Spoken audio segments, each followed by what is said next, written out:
ဇလန်ကိုယောဘူးချာ prime လို့ခေါ်တဲ့ဂျိုးကြီးပေါ်မှာစကြင်ထားပြီးအဲ့ဒီမှာယောဘူးချာမျိုးနွယ်စုတွေဟာဘသူရဲ့အစာမမထိပဲတခြားတက်ရှိအားလုံးကိုသူတို့ကပဲအမဲလိုက်ကြတာပါအာဂါတရင်သစင်းဟာအဲ့ဒီဂျိုးပေါ်မှာပြန်ထမ်းနေပြီးရင်ပေါ်မှာတော့ကွေးလို့ခေါ်တဲ့တရဝါကြီးကသူ့ညီဓာတ်ကိုလိုက်ရှာနေပါတယ်ဓာတ်ကမန်တန်ပါတဲ့ဝိယုံကြီးကိုတုံပြီးပုံနေတာကိုကွေးကရှားတွေ့သွားတဲ့အခါမှာတော့ညီကိုနှစ်ယောက်ကြားပြင်းထန်တဲ့တိုက်ပွဲတစ်ခုစတင်มาတော့တယ်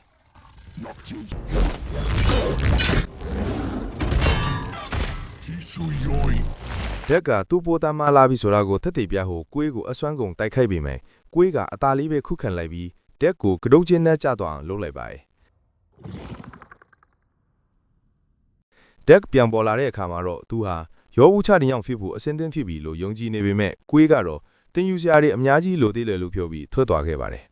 ဓာတ်ကရင်ပေါ်မှာရှောက်သွားရင်ကွေးသူ့အထွာတင်ထားပေးတဲ့အယုတ်ကလေးကိုတွေ့သွားပါတယ်ကွေးကဒါဟာလက်ဆောင်ဖြစ်တဲ့ကိုပိုင်အာကာသရင်လဲအကြောင်းပြောပြပြီးမျိုးနွယ်စုရဲ့အစိပ်ပိုင်းတစ်ခုဖြစ်လာခြင်းရင်တားကောင်တစ်ကောင်ကိုတတ်ပြီးအိမ်ပြန်လာရမယ်မဟုတ်ရင်ဘယ်တော့မှပြန်မလာနဲ့လို့ရှင်းပြလိုက်ပါတယ်ဓာတ်ကသူ့ရဲ့တားကောင်ကိုရှာနေတော့မှပဲကွေးကတေမင်းထမန်ဂျိုးလို့လူသိများပြီးဘယ်သူမှမတတ်နိုင်တဲ့ကားလေးဆိုတဲ့တရဝါကြီးရှိရာဂျန်နာဂျိုကိုတွေ့သွားပါတယ်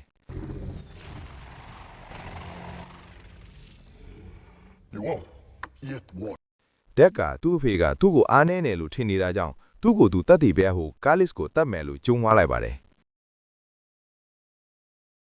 ကွေးကရှုံးနေရင်တေးရမယ်လို့သတိပေးပေမဲ့ဓာတ်ကတော့သူ့ရဲ့ရည်မှန်းချက်ကိုမစွန့်လွတ်ပါဘူးသူတို့ဂျန်နာဂျိုကိုမထွက်ပါခင်မှာပဲသူတို့အဖေကအာကာတော့ရင်နဲ့ရောက်လာပါတယ်သူကကွေးကိုဓာတ်ကိုဘာလို့အခုထိမတတ်သေးကလဲလို့မေးပြီးဓာတ်ခါမျိုးနွယ်စုရဲ့အားနည်းချက်ဖြစ်တာကြောင့်ကွေးကိုတတ်ခိုင်းလိုက်ပါတယ်အဲ့ဒီနောက်အဖေဖြစ်သူကသူ့ရဲ့ကရိယာတစ်ခုနဲ့ဓာတ်ကိုဖမ်းချုပ်လိုက်ပါတယ်ကွေးကဓာတ်ကိုတတ်တော့မဲ့အစားအဲ့ဒီကရိယာကိုဖျက်ဆီးပြီးဓာတ်ကိုအာကာတော့ရင်နဲ့ထည့်ပြီးပိတ်လောင်လိုက်ပါတယ်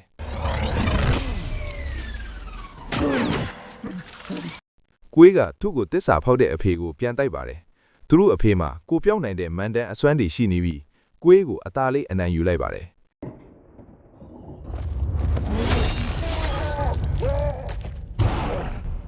ရင်လက်ကနေဓာတ်ခါသူ့အဖေကကွေးကိုတတ်လိုက်တာကိုကြည့်နေခဲ့ရပါတယ်ကွေးမတီးဟင်ပါတဲ့ရီမူနဲ့ဓာတ်ရဲ့ရင်ကိုဂျန်နာဂျိုရှိလွတ်တင်ပေးလိုက်ပါတယ်ဓာတ်ခါသူ့အကိုသူ့မျက်ရှိရှိမှနဲ့အသက်ခံရတာကိုဘာမှမတတ်လိုက်ပဲကြည့်နေရင်ဒါကိုအိမ်ရောက်ယူလာခဲ့ပါဆိုတဲ့ကွေးရဲ့နောက်ဆုံးစကားကိုကြားလိုက်ရပါတယ်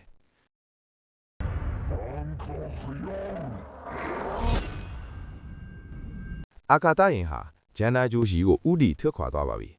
ယင်ဟာဂျန်နာဂျိုနာနီးလာတဲ့အခါပတ်လန်တဲလာကြောက်တုံးနေနဲ့ရိုက်မိပြီးဓာတ်နိုးလာပါတယ်ယင်ဟာဂျိုရဲ့လေထူထဲကိုဝင်ရောက်တဲ့အခါမှာတော့တရဝါတစ်ခုရဲ့တိုက်ခိုက်မှုကိုခံရပြီးတောအုပ်ထဲကိုပြက်ကျသွားပါတယ်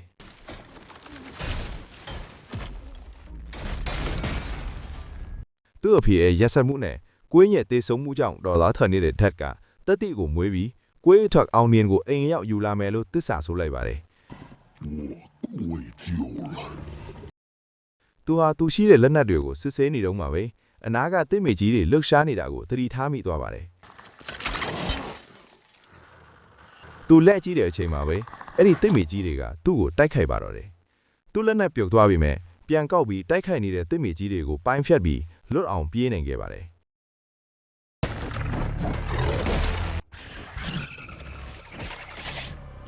ရှေ့မှာတော့အလွန်အန်ဒီရများနဲ့ဂျန်နာဂျိုကြီးရှိနေပါတယ်နောက်ပိုင်းမှာဓာတ်ကသူ့ဒဏ်ရာတွေကိုတရွက်ကြီးတွေနဲ့စီးနှောင်းပြီးခရီးဆက်ခဲ့ပါတယ်လမ်းမှာတေဆုံးနေတဲ့တရဝါတွေရဲ့အယိုးဆွတ်တွေကိုလည်းတွေ့ခဲ့ရပါတယ်ဒီဂျိုဘော်ကအပင်တွေကတော့အန်ဒီရရှိနေတာပါနောက်ဆုံးမှာတော့ခြုံဖွတ်တွေထဲမှာပိတ်မိနေတဲ့တီယာလို့ခေါ်တဲ့မိန်းကလေးတစ်ယောက်ကိုသူတွေ့သွားပါတယ်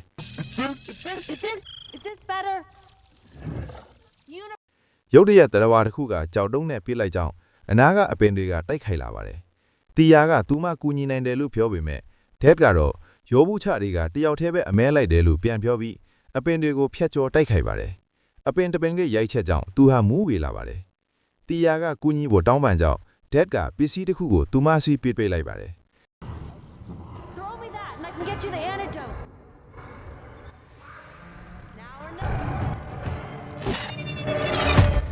အဲ့ဒီနောက်ဓာတ်ကမေးလဲပြီးတရဝါတစ်ခုရဲ့အစာ6ချင်းကိုခံရတော့မယ့်အချိန်မှာတီယာကသူ့ကိုကယ်တင်ပြီးအဲ့ဒီသားရဲကိုတတ်ပစ်လိုက်ပါတယ်ဓာတ်နိုးလာတဲ့အခါမှာတော့တီယာကိုကြွေပြီးသူမရဲ့ခြေထောက်တွေဘာဖြစ်လာတာလဲလို့မေးပါတယ်တီ တီယာကသူမကိုဝေလန်ယူတန်ဒီကတူတနာအတရဖန်တီးပြီးလွတ်လိုက်တာလို့ရှင်းပြပါတယ်လူသားတွေကဒီဂျိုပေါ်မှာရှင်းတမ်းမနိုင်ကြပါဘူးသူမကအရင်ကလည်းရောဘူးချာတီအများကြီးလာခဲ့မှုပြီးမြဲကားလစ်ရဲ့လက်ချက်ကြောင့်တေကုန်ကြတာလို့ပြောပါတယ်သူမကကားလစ်ကိုတွေ့ဘူးတာကြောင့်ဒက်တာသူမကိုခေါ်သွားမယ်ဆိုရင်ကားလစ်ရဲ့ခူးစီလမ်းညွန်ပြပေးမယ်လို့ပြောပါတယ်အဲ့ဒီအချိန်မှာဒက်ရဲ့လမ်းညွန်စနစ်ကပျက်စီးသွားပါပြီ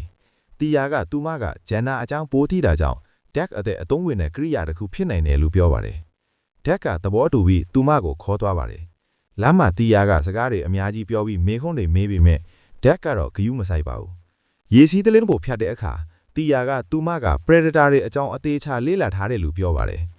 ဒက်ကသူတို့နှစ်ယောက်လူစုမကွဲအောင်တီယာကိုကျိုးနဲ့ချီးလိုက်ပါတယ်မုန်တိုင်းလာတော့မယ့်အခြေအနေကြောင့်သူတို့နားဖို့ဆုံးဖြတ်လိုက်ကြပါတယ်ဒက်ကတီယာကိုဂျန်ဒါပေါ်မှာဘလောက်ခီးရောက်ပြီလဲလို့မေးတဲ့အခါမှာတော့သူတို့အဖွဲစခေါင်းဆောက်ခဲ့တာနည်းနည်းရှိပြီလို့ဖြေပါတယ်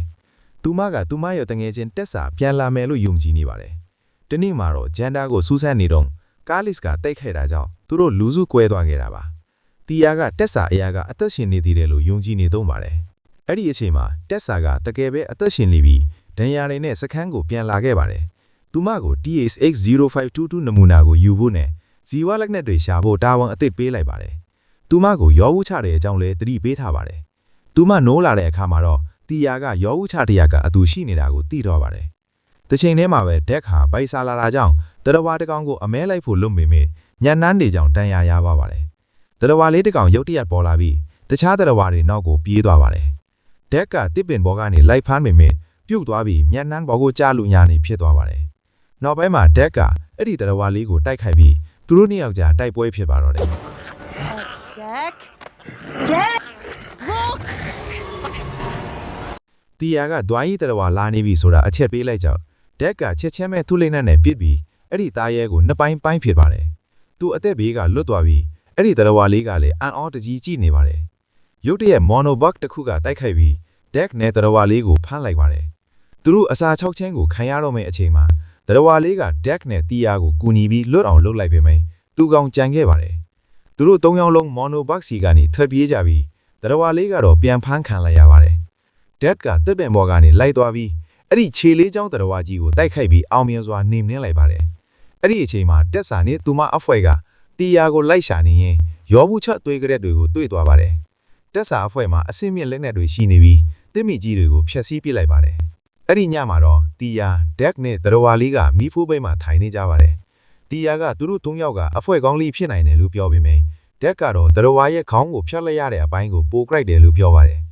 ်ဒက်ကသူ့အသက်ကိုကဲ့ဆောင်ရောက်ခဲ့တဲ့တရဝါလေးကိုကျင်နာမှုပြပြီးအစာကျွေးလိုက်ပါတယ်ဒက်ကသူ့မှာမျိုးနွယ်စုမရှိဘူးလို့ရှင်းပြပါတယ်သူ့မှာတချိန်ကအကိုတယောက်ရှိခဲ့ပေမဲ့အဖေကအားနေတယ်လို့ဆိုပြီးတတ်လိုက်တာကိုတီယာကိုပြောပြပါတယ်ဒက်ကကားလစ်ကိုတတ်ဖို့ဒီဂျိုကိုလာခဲ့တာပါသူကတီယာကိုဘာလို့ဒီမှာရှိနေတာလဲလို့မေးတဲ့အခါမှာတော့တက်ဆာကိုရှာနေတာလို့ပြောပါတယ်နောက်ပိုင်းတက်ဆာကဒက်ရဲ့ပြတ်ကျနေတဲ့ယင်းကိုတွေ့ပြီးအဲ့ဒီထဲကလက်နက်တွေကိုစစ်ဆေးပါတယ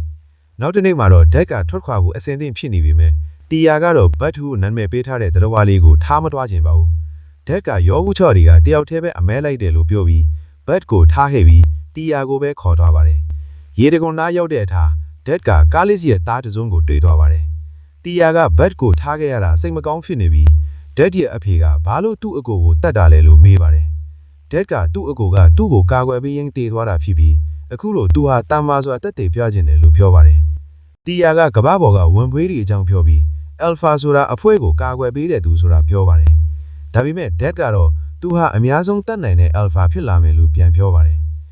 သူတို့ဂျန်ဒါရဲ့တော်နက်လေကိုဆက်သွားကြပါတယ်နောက်ဆုံးမှာတော့အလောင်းတွေအများကြီးရှိတဲ့ခက်လစ်ကဲကူကိုရောက်သွားပါတယ်တီယာကခက်လစ်ဟာသူတို့ရဲ့တာဝန်တွေကိုဖျက်ဆီးခဲ့တာလို့ပြောပြီးသူမရဲ့စက်ရုပ်ခြေထောက်တွေကိုပြန်တွေ့သွားပါတယ်သူမကခြေထောက်တွေကိုပြန်တက်ဆင်ပြီးမကြခင်မှာပြန်လန်းရှောင်လိုက်တော့မှာတီယာကဒက်ကိုကျေးဇူးစကားပြောပါတယ်ဒက်ကဒီနေ့မှာသူဟာရောက်ချတရားဖြစ်လာတော့မယ်လို့ပြောပါတယ်တီယာကသူမတက်စာကိုခေါ်ထားတာကြောင့်ဒက်ကိုအခုပဲထွက်သွားဖို့ပြောပါတယ်သူမတို့ကုမ္ပဏီရဲ့တာဝန်ကခက်လစ်ကိုဖမ်းဖို့ဖြစ်ပါတယ်ဒက်ကသူတို့ကသူ့ရဲ့တားကောင်ကိုခိုးချင်နေတာကိုတီးသွားပြီးဒေါသထွက်သွားပါတယ်သူကခက်လစ်ဘယ်မှာလဲလို့မေးပြီးဘယ်သူမှသူ့ကိုမတားနိုင်ဘူးလို့ကျုံးဝါကထွက်သွားပါတယ်နောက်ပိုင်းမှာဒက်ကဒက်စီရဲ့စခန်းကိုမီးရှို့လိုက်ပါတယ်အထဲမှာတော့ခက်လစ်လာနေတဲ့ကြောက်စရာအတန်းတွေကိုကြားနေရပါတယ်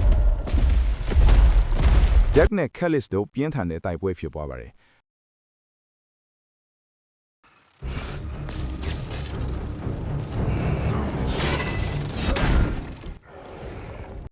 တက်ကခက်လစ်ကိုပိုင်းဖြတ်ပေးမဲ့ခက်လစ်ကပြန်လဲရှင်းတန်းနိုင်စွမ်းရှိနေပြီးတက်ကိုလွန့်ထွက်သွားအောင်လုပ်လိုက်ပါတယ်တက်ကခက်တိုက်ခိုက်နေရပေမဲ့အရှုံးမပေးပါဘူးတီယာကလည်းတနတ်နဲ့ကိုကစ်ပေးပါတယ်တက်ကခက်လစ်ကိုတန်ကြိုးနဲ့ချီပြီးခေါင်းကိုဖြတ်ပစ်လိုက်ပါတယ်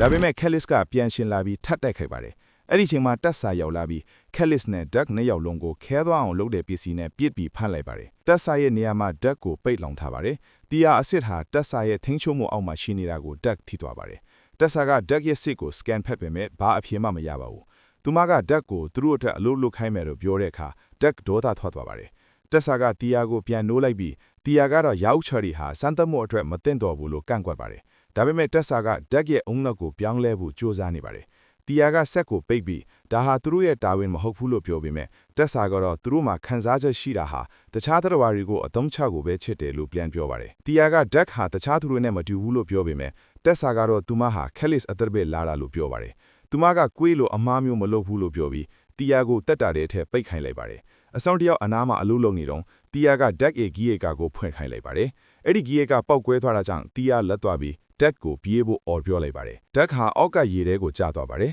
တက်ခါသူ့ရဲ့အာကာသယင်းစီပြန်ရောက်ပြီးသူ့တန်ရာတွေကိုကုသရင်သူအားနေနေတာကိုဒေါသထွက်နေပါတယ်။ရုတ်တရက်ရင်ကအလုတ်လုတ်လာပြီးတက်ခါသူ့ကိုကွေးရဲ့ချက်ဝက်တန်းစာကိုတွေ့သွားပါတယ်။အဲ့ဒီဝင်ပိုလေးတင်ကေတာကသူ့ကိုခွန်အားတွေပေးလိုက်တယ်လို့ပါပဲ။သူဟာတဘာဝပစ္စည်းတွေနဲ့လက်နဲ့အသစ်တွေဖန်တီးလိုက်ပါတယ်။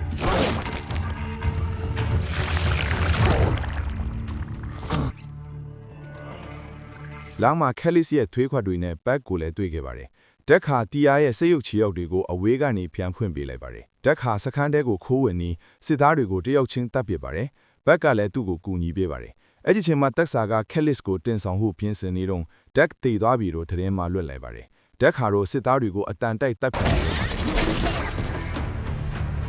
။တီယာရဲ့ချီရောက်တွေကသူမကိုကယ်တင်ခဲ့ပါတယ်။တီယာကလည်းသူမရဲ့ချီရောက်တွေနဲ့ပေါင်းပြီးရန်သူတွေကိုတပ်ပစ်ပါတယ်။တက်ဆာကခက်လစ်ကိုစမ်းသပ်ဖို့ပြင်ဆင်နေတော့ဒက်ရောက်လာပြီးတီယာကိုကယ်ပါတယ်။ဘက်လည်းရောက်လာပြီးသူမခက်လစ်ရဲ့သားထစ်သွားကြောင်းတီးလိုက်ရပါတယ်။ဒက်ကလူထားတဲ့လက်နက်တွေနဲ့စစ်သားတွေကိုအပြတ်ရှင်းပါတယ်။တက်ဆာကစိတ်လက်ဝစ်စုကြည်နဲ့ဒက်ကိုပြန်တိုက်ပါတယ်။တီယာကစနစ်ကိုထိန်းချုပ်ဖို့ကြိုးစားရင်တက်ဆာရဲ့လူတစ်ယောက်ကိုတတ်လိုက်ပါတယ်။ဒက်ခါတက်ဆာကိုအလစ်ဝင်တိုက်နေတော့ခက်လစ်လက်လာပြီးတက်ဆာကိုတိုက်ခိုက်ပါတယ်။ဒက်ခါတက်ဆာရဲ့ဆက်ကိုဖျက်ဆီးလိုက်ပြီးခက်လစ်ကတက်ဆာကိုတပ်ပစ်လိုက်ပါတယ်။ဒက်ခါခက်လစ်ကိုကျေးဇူးတင်တဲ့အနေနဲ့တွားထိလိုက်ပေမဲ့မတည်စေတဲ့တက်ဆာကနောက်ဆုံးအေးခွဲစေတဲ့ကီယေကာကိုတုံးပြီးခက်လစ်ကိုဖျက်ဆီးပစ်ပါတယ်။ဘက်ဟာသူ့အမေတေတာကိုကြည့်ပြီးစိတ်မကောင်းဖြစ်နေပါတယ်။တက်ဆာကတီယာကိုတတ်ဖို့လုပ်တဲ့အချိန်မှာဒက်ဟာနောက်ကနေတက်ဆာကိုတတ်လိုက်ပြီးဘက်ကတက်ဆာရဲ့ခေါင်းကိုဖျက်ပစ်လိုက်ပါတယ်။ဒက်နဲ့ဘက်ကဖက်ထားပြီးသူတို့ရာအုပ်ချောက်ပရိုင်းကိုပြန်သွားကြပါတယ်။ဒက်ဟာသူ့အဖေစီကိုခက်လစ်ရဲ့ခေါင်းကိုယူသွားပေးပါတယ်။သူ့အဖေကစစ်သားတွေကိုဒက်ကိုတတ်ထိုင်းပေမဲ့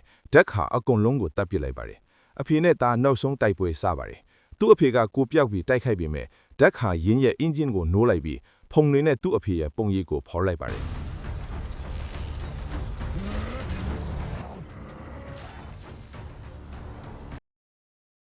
အဲ့ဒီနောက်သူ့အဖေကိုတတ်လိုက်ပါတယ်။သူ့အဖေကဒက်ကိုမျိုးနွယ်ကိုဥဆောင်ဖို့ပြောပေမဲ့ဒက်ခါကငါမှာကိုပိုင်မျိုးနွယ်ရှိတယ်လို့ပြန်ပြောပါတယ်။ဘက်ခါသူ့အဖေကိုစားပစ်လိုက်ပါတယ်။ဒက်တီယာနဲ့ဘက်ခါမျိုးနွယ်တစ်အတစ်ထရက်တီသွားခြင်းဇလန်ပြီးဆောင်သွားပါတယ်။